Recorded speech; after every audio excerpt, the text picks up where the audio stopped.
J.V. Stalin. Some questions concerning the history of Bolshevism. Letter to the editorial board of the magazine Proletarskaya Revolutsia. 1931. Source, Works, Volume 13, 1930, January 1934. Publisher, Foreign Languages Publishing House, Moscow, 1954. Dear comrades, I emphatically protest against the publication in the magazine Proletarskaya Revolutsia, footnote 1, number 6, 1930, of Slutsky's anti-party and semi-Trotskyist article, The Bolsheviks on German Social Democracy in the Period of its Pre-War Crisis, as an article for discussion. Slutsky asserts that Lenin, the Bolsheviks, underestimated the danger of centrism in German social democracy and in pre-war social democracy in general. That is, he underestimated the danger of camouflaged opportunism, the danger of conciliation towards opportunism. In other words, according to Slutsky, Lenin, the Bolsheviks, did not wage an irreconcilable struggle against opportunism, for, in essence, underestimation of centrism is tantamount to refraining from a thoroughgoing struggle against opportunism. It follows, therefore, that in the period before the war Lenin was not yet a real Bolshevik, that it was only in the period of the imperialist war, or even at the close of the war, that Lenin became a real Bolshevik. Such is the tale Slutsky tells in his article.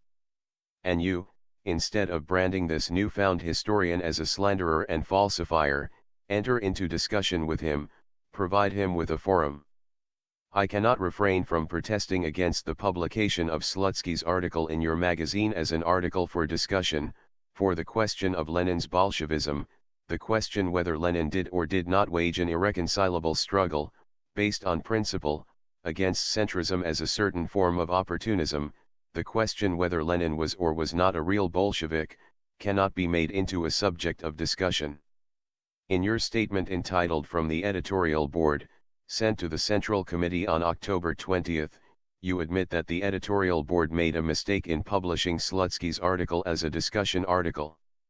That is all to the good, of course, despite the fact that the statement of the editorial board is very belated.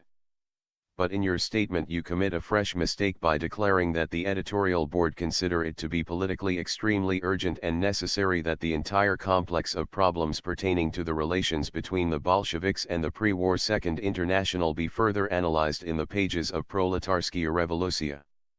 That means that you intend once again to draw people into a discussion on questions which are axioms of Bolshevism. It means that you are again thinking of converting the subject of Lenin's Bolshevism from an axiom into a problem requiring further analysis. Why? On what grounds?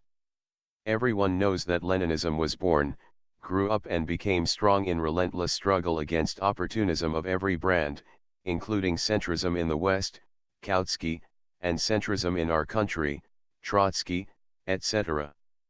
This cannot be denied even by the downright enemies of Bolshevism, it is an axiom. But you are dragging us back by trying to turn an axiom into a problem requiring further analysis. Why? On what grounds? Perhaps through ignorance of the history of Bolshevism. Perhaps for the sake of a rotten liberalism, so that the Slutskys and other disciples of Trotsky may not be able to say that they are being gagged. A rather strange sort of liberalism, this, exercised at the expense of the vital interests of Bolshevism.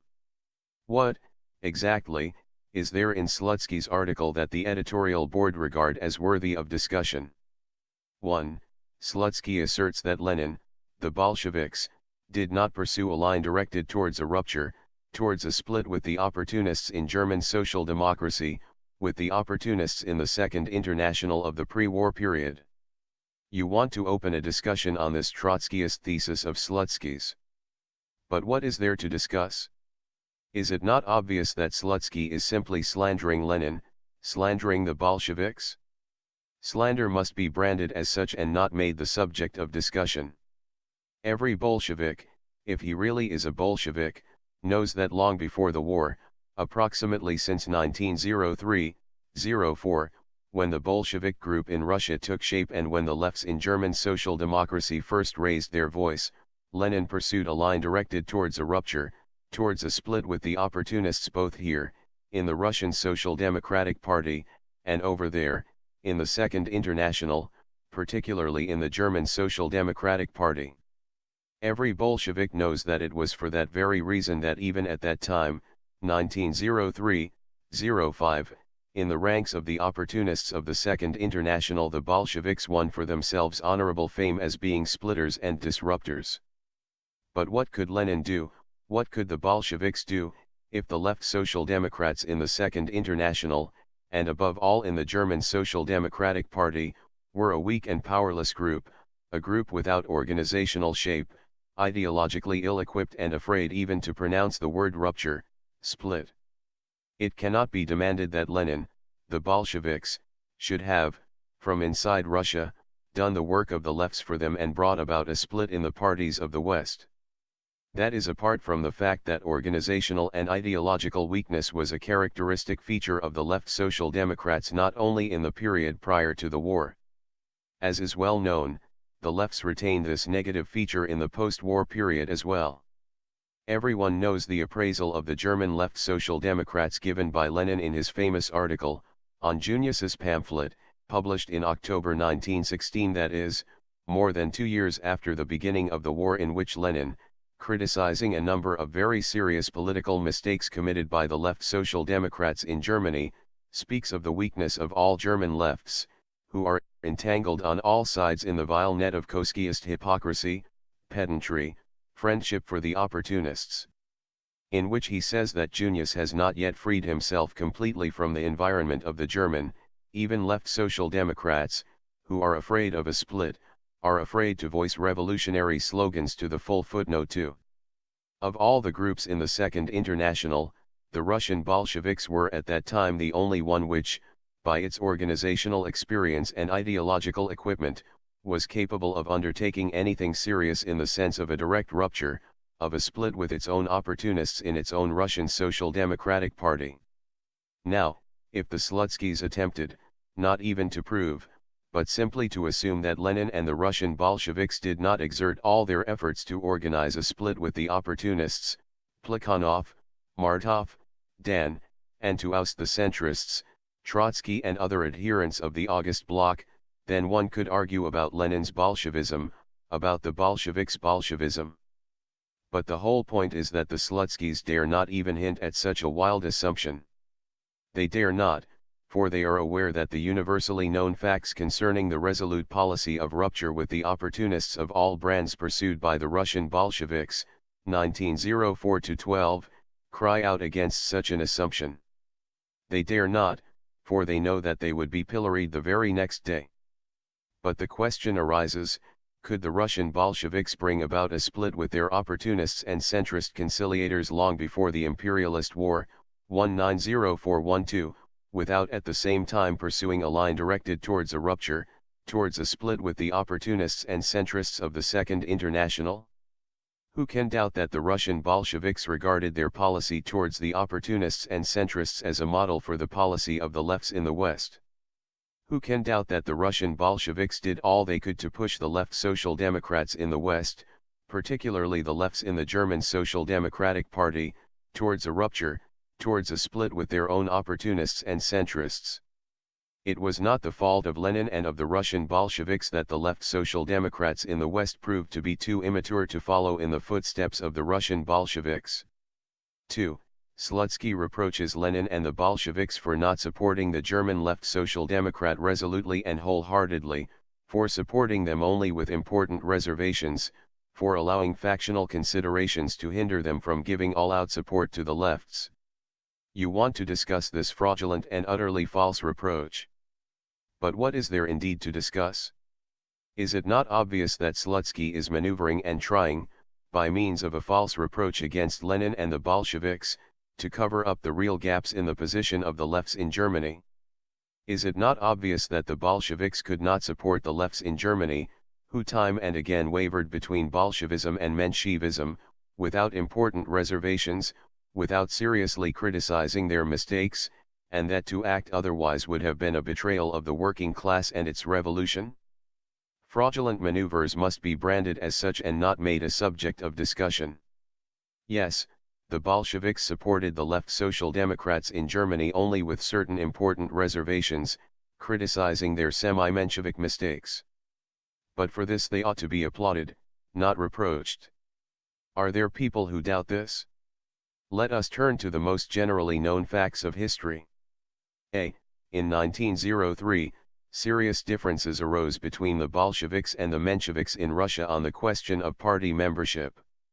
By their formula on party membership, the Bolsheviks wanted to set up an organizational barrier against the influx of non-proletarian elements into the party. The danger of such an influx was very real at that time in view of the bourgeois democratic character of the Russian Revolution.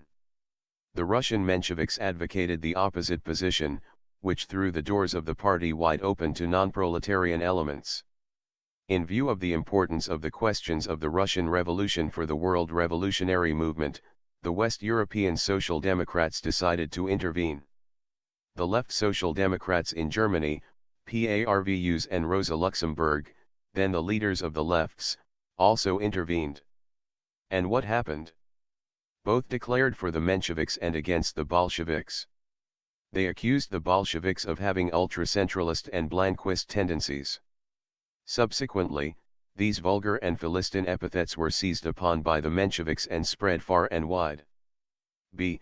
In 1905, differences developed between the Bolsheviks and the Mensheviks in Russia on the question of the character of the Russian Revolution. The Bolsheviks advocated an alliance between the working class and the peasantry under the hegemony of the proletariat.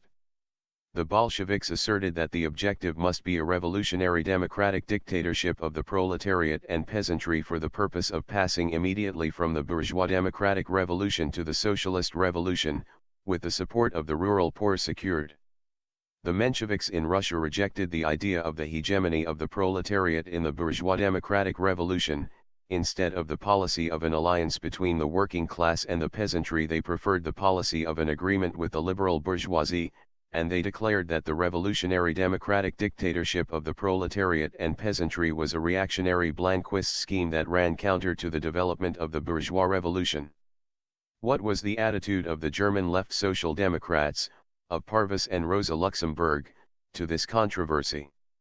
They invented a utopian and semi-Menshevik scheme of permanent revolution, a distorted representation of the Marxist scheme of revolution, which was permeated through and through with the Menshevik repudiation of the policy of alliance between the working class and peasantry, and they counterposed this scheme to the Bolshevik scheme of the revolutionary democratic dictatorship of the proletariat and peasantry.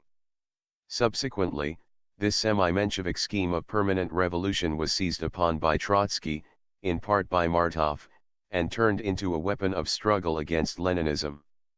C. In the period before the war, one of the most urgent questions that came to the fore in the parties of the Second International was the national and colonial question, the question of the oppressed nations and colonies, the question of the liberation of the oppressed nations and colonies, the question of the paths to be followed in the struggle against imperialism, the question of the paths to the overthrow of imperialism. In the interests of developing the proletarian revolution and encircling imperialism, the Bolsheviks proposed the policy of supporting the liberation movement of the oppressed nations and colonies on the basis of the self-determination of nations, and developed the scheme of a united front between the proletarian revolution in the advanced countries and the revolutionary liberation movement of the peoples of the colonies and oppressed countries. The opportunists of all countries, the social chauvinists and social imperialists of all countries hastened to take up arms against the Bolsheviks on this account. The Bolsheviks were baited like mad dogs. What position did the left Social Democrats in the West adopt at that time?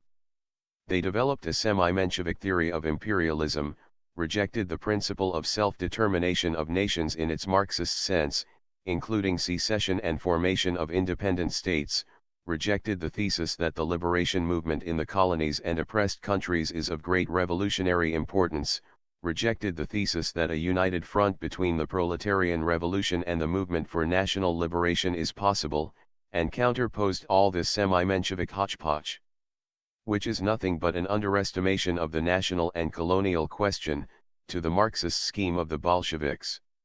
It is well known that this semi-Menshevik hodgepodge was subsequently seized upon by Trotsky, who used it as a weapon in the struggle against Leninism. Such are the universally known mistakes committed by the left Social Democrats in Germany. I need not speak of the other mistakes of the German lefts, mistakes which were severely criticized in various articles by Lenin. Nor need I speak of the mistakes they committed in appraising the policy of the Bolsheviks in the period of the October Revolution. What do these mistakes of the German lefts taken from the history of the pre-war period indicate, if not that the left Social Democrats, despite their leftism, had not yet rid themselves of Menshevik lumber? Of course, the record of the lefts in Germany does not consist only of serious mistakes. They also have great and important revolutionary deeds to their credit. I have in mind a number of their services and revolutionary actions in relation to questions of internal policy and, in particular, of the electoral struggle, questions of the struggle inside and outside Parliament, the general strike, war, the revolution of 1905 in Russia, etc. That is why the Bolsheviks reckoned with them as lefts, supported them and urged them forward.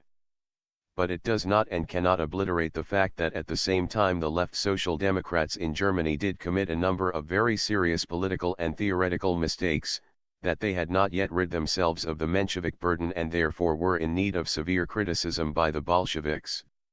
Now judge for yourselves whether Lenin and the Bolsheviks could have supported the left Social Democrats in the West without serious reservations, without severely criticizing their mistakes, and whether it would not have been a betrayal of the interests of the working class, a betrayal of the interests of the revolution, a betrayal of communism, to act otherwise. Is it not obvious that in reproaching Lenin and the Bolsheviks for something for which he should have applauded them if he were a Bolshevik, Slutsky fully exposes himself as a semi-Menshevik, as a camouflaged Trotskyist? Slutsky assumes that in their appraisal of the lefts in the West, Lenin and the Bolsheviks were guided by their own factional considerations and that, consequently, the Russian Bolsheviks sacrificed the great cause of the international revolution to the interests of their faction. It scarcely needs proof that there can be nothing more base and disgusting than such an assumption. There can be nothing more base, for even the basest of Mensheviks are beginning to understand that the Russian Revolution is not a private cause of the Russians, that, on the contrary, it is the cause of the working class of the whole world, the cause of the world proletarian revolution. There can be nothing more disgusting, for even the professional slanderers in the Second International are beginning to understand that the consistent and thoroughly revolutionary internationalism of the Bolsheviks is a model of proletarian internationalism for the workers of all countries. Yes, the Russian Bolsheviks did put in the forefront the fundamental questions of the Russian Revolution, such questions as those of the party, of the attitude of Marxists towards the bourgeois democratic revolution, of the alliance between the working class and the peasantry, of the hegemony of the proletariat, of the struggle inside and outside Parliament, of the general strike, of the growing over of the bourgeois democratic revolution into a socialist revolution, of the dictatorship of the proletariat, of imperialism, of the self-determination of nations, of the liberation movement of the oppressed nations and colonies, of the policy of support for this movement, etc. They advanced these questions as the touchstone by which they tested the revolutionary stamina of the left Social Democrats in the West. Had they the right to do so? Yes, they had. They not only had the right, but it was their duty to do so. It was their duty to do so because all these questions were also fundamental questions of the world revolution, to whose aims the Bolsheviks subordinated their policy and their tactics. It was their duty to do so because only through such questions could they really test the revolutionary character of the various groups in the Second International. The question arises, where is there here any factionalism of the Russian Bolsheviks and what have factional considerations to do with this? As far back as 1902 Lenin wrote in his pamphlet What is to be done? That history has now confronted us with an immediate task which is the most revolutionary of all the immediate tasks that confront the proletariat of any country, that the fulfillment of this task, the destruction of the most powerful bulwark, not only of European, but also, it may now be said, of Asiatic reaction, would make the Russian proletariat the vanguard of the international revolutionary proletariat. Footnote 3, 30 years have elapsed since that pamphlet, What is to be done? Appeared. No one will dare deny that the events during this period have brilliantly confirmed Lenin's words. But does it not follow from this that the Russian Revolution was, and remains, the nodal point of the world revolution, that the fundamental questions of the Russian Revolution were at the same time, and are now, the fundamental questions of the world revolution? Is it not obvious that only through these fundamental questions was it possible to make a real test of the revolutionary character of the left Social Democrats in the West? Is it not obvious that people who regard these questions as factional questions fully expose themselves as base and degenerate elements? 3. Slutsky asserts that so far there has not been found a sufficient number of official documents testifying to Lenin's, the Bolsheviks, determined and relentless struggle against centrism. He employs this bureaucratic thesis as an irrefutable argument in favor of the proposition that Lenin, the Bolsheviks, underestimated the danger of centrism in the Second International. And you are ready to discuss this nonsense, this rascally chicanery. But what is there indeed to discuss? Is it not obvious anyway that by his talk about documents Slutsky is trying to cover up the wretchedness and falsity of his so-called conception? Slutsky considers the party documents now available to be inadequate. Why? On what grounds? Are not the universally known documents relating to the Second International, as well as those relating to the inter-party struggle in Russian social democracy, sufficient to demonstrate with full clarity the revolutionary relentlessness of Lenin and the Bolsheviks in their struggle against the opportunists and centrists? Is Slutsky at all familiar with these documents? What more documents does he need? Let us assume that, in addition to the documents already known, a mass of other documents were found, containing, say, resolutions of the Bolsheviks once again urging the necessity of wiping out centrism. Would that mean that the mere existence of written documents is sufficient to demonstrate the real revolutionary character and the real relentlessness of the Bolsheviks' attitude towards centrism? Who, except hopeless bureaucrats, can rely on written documents alone? Who, except archive rats, does not understand that a party and its leaders must be tested primarily by their deeds and not merely by their declarations? History knows not a few socialists who readily signed all sorts of revolutionary resolutions, just for the sake of satisfying importunate critics. But that does not mean that they carried out these resolutions. Furthermore, history knows not a few socialists who, foaming at the mouth, called upon the workers' parties of other countries to perform the most revolutionary actions imaginable. But that does not mean that they did not in their own party, or in their own country, shrink from fighting their own opportunists, their own bourgeoisie. Is not this why Lenin taught us to test revolutionary parties, trends and leaders, not by their declarations and resolutions, but by their deeds? Is it not obvious that if Slutsky really wanted to test the relentlessness of Lenin and the Bolsheviks towards centrism, he should have taken as the basis of his article, not individual documents and 2 or 3 personal letters, but a test of the Bolsheviks by their deeds, their history, their actions? Did we not have opportunists and centrists in the Russian Social Democratic Party? Did not the Bolsheviks wage a determined and relentless struggle against all these trends? Were not these trends both ideologically and organizationally connected with the opportunists and centrists in the West? Did not the Bolsheviks smash the opportunists and centrists as no other left group did anywhere else in the world? How can anyone say after all this that Lenin and the Bolsheviks underestimated the danger of centrism? Why did Slutsky ignore these facts, which are of decisive importance in characterizing the Bolsheviks? Why did he not resort to the most reliable method of testing Lenin and the Bolsheviks, by their deeds, by their actions? Why did he prefer the less reliable method of rummaging among casually selected papers? Because recourse to the more reliable method of testing the Bolsheviks by their deeds would have instantaneously upset Slutsky's whole conception. Because a test of the Bolsheviks by their deeds would have shown that the Bolsheviks are the only revolutionary organization in the world which has completely smashed the opportunists and centrists and driven them out of the party. Because recourse to the real deeds and the real history of the Bolsheviks would have shown that Slutsky's teachers, the Trotskyists, were the principal and basic group which fostered centrism in Russia, and for this purpose created a special organization, the August Bloc, as a hotbed of centrism.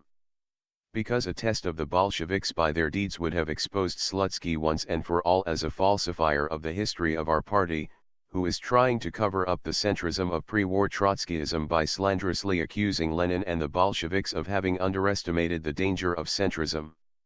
That, comrade editors, is how matters stand with Slutsky and his article. As you see, the editorial board made a mistake in permitting a discussion with a falsifier of the history of our party. What could have impelled the editorial board to take this wrong road? I think that they were impelled to take that road by rotten liberalism, which has spread to some extent among a section of the Bolsheviks. Some Bolsheviks think that Trotskyism is a faction of communism, one which makes mistakes, it is true, which does many foolish things, is sometimes even anti-Soviet, but which, nevertheless, is a faction of communism. Hence a certain liberalism in the attitude towards the Trotskyists and Trotskyist-minded people. It scarcely needs proof that such a view of Trotskyism is deeply mistaken and harmful. As a matter of fact, Trotskyism has long since ceased to be a faction of communism. As a matter of fact, Trotskyism is the advanced detachment of the counter-revolutionary bourgeoisie, which is fighting against communism, against the Soviet regime, against the building of socialism in the USSR. Who gave the counter-revolutionary bourgeoisie an ideological weapon against Bolshevism in the shape of the thesis that building socialism in our country is impossible, that the degeneration of the Bolsheviks is inevitable, etc. Trotskyism gave it that weapon. It is no accident that in their efforts to prove the inevitability of the struggle against the Soviet regime, all the anti-Soviet groups in the USSR have been referring to the well-known Trotskyist thesis that building socialism in our country is impossible, that the degeneration of the Soviet regime is inevitable, that a return to capitalism is probable. Who gave the counter-revolutionary bourgeoisie in the USSR a tactical weapon in the shape of attempts at open actions against the Soviet regime? The Trotskyists, who tried to organize anti-Soviet demonstrations in Moscow and Leningrad on November 7, 1927, gave it that weapon. It is a fact that the anti-Soviet actions of the Trotskyists raised the spirits of the bourgeoisie and let loose the wrecking activities of the bourgeois experts. Who gave the counter-revolutionary bourgeoisie an organizational weapon in the form of attempts at setting up underground anti-Soviet organizations? The Trotskyists, who organized their own anti-Bolshevik illegal group, gave it that weapon. It is a fact that the underground anti-Soviet work of the Trotskyists helped the anti-Soviet groups in the USSR to assume an organized form. Trotskyism is the advanced detachment of the counter-revolutionary bourgeoisie. That is why liberalism in the attitude towards Trotskyism, even though the latter is shattered and camouflaged, is blockheadness bordering on crime, on treason to the working class. That is why the attempts of certain writers and historians to smuggle disguised Trotskyist rubbish into our literature must meet with a determined rebuff from Bolsheviks. That is why we cannot permit a literary discussion with the Trotskyist smugglers. It seems to me that historians and writers of the Trotskyist smuggler category are for the present trying to carry out their smuggling work along two lines.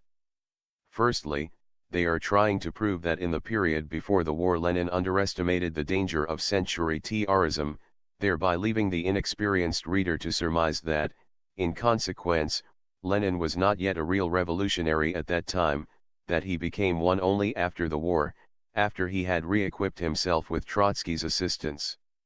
Slutsky may be regarded as a typical representative of this type of smuggler. We have seen above that Slutsky and co. are not worth making much fuss about. Secondly, they are trying to prove that in the period prior to the war Lenin did not realize the necessity of the growing over of the bourgeois democratic revolution into a socialist revolution, thereby leaving the inexperienced reader to surmise that, in consequence, Lenin at that time was not yet a real Bolshevik, that he realized the necessity of this growing over only after the war, after he had re-equipped himself with Trotsky's assistance. Volosevik, author of a course in the history of the CPSU, b. may be regarded as a typical representative of this type of smuggler. True, as far back as 1905 Lenin wrote that from the democratic revolution we shall at once, and just to the extent of our strength, the strength of the class-conscious and organized proletariat, begin to pass to the socialist revolution, that we stand for uninterrupted revolution, that we shall not stop halfway. Footnote 4, true, a very large number of facts and documents of a similar nature could be found in the works of Lenin. But what do the Volosheviks care about the facts of Lenin's life and work? The Volosheviks write in order, by decking themselves out in Bolshevik colors, to smuggle in their anti-Leninist contraband, to utter lies about the Bolsheviks and to falsify the history of the Bolshevik party. As you see, the Volosheviks are worthy of the Slutskys. Such are the highways and byways of the Trotskyist smugglers. You yourselves should realize that it is not the business of the editorial board of Proletarskaya Revolutsia to facilitate the smuggling activities of such historians by providing them with a forum for discussion. The task of the editorial board is, in my opinion, to raise the questions concerning the history of Bolshevism to the proper level, to put the study of the history of our party on scientific, Bolshevik lines, and to concentrate attention against the Trotskyist and all other falsifiers of the history of our party, systematically tearing off their masks. That is all the more necessary since even some of our historians, I am speaking of historians without quotation marks, of Bolshevik historians of our party, are not free from mistakes which bring grist to the mill of the Slutskys and Volosheviks. In this respect, even Comrade Yaroslavsky is not, unfortunately, an exception. His books on the history of the CPSU, b. despite all their merits, contain a number of errors in matters of principle and history. With communist greetings. J. Stalin. The magazine Proletarskaya Revolutsia, No. 6, 113, 1931. Junius was the pen name of Rosa Luxemburg, leader of the lefts in the Social Democratic Party of Germany. Notes. 1. Proletarskaya Revolutsia, Proletarian Revolution, a historical magazine published from 1921 to 1928 by the History of the Party Department, a commission on the history of the October Revolution and the Russian Communist Party, Bolsheviks, subsequently the Department of the CPSU. b. For studying the history of the October Revolution and the CPSU. b. and from October 1928 to 1931 by the Lenin Institute of the CPSU. b. After a year's interval, the magazine was published from 1933 to 1941 by the Marx, Engels Lenin Institute of the CPSU. b. 2. C.V.I. Lenin, Works, 4th Rus. ed. Volume 22, pages 305, 304. 3. C.V.I. Lenin, Works, 4th Rus. ed. Volume 5, p. 345. 4. V.I. Lenin, The Attitude of Social Democracy Towards the Peasant Movement, C. Works, 4th Rus. ed. Volume 9, p. 213. p. 103.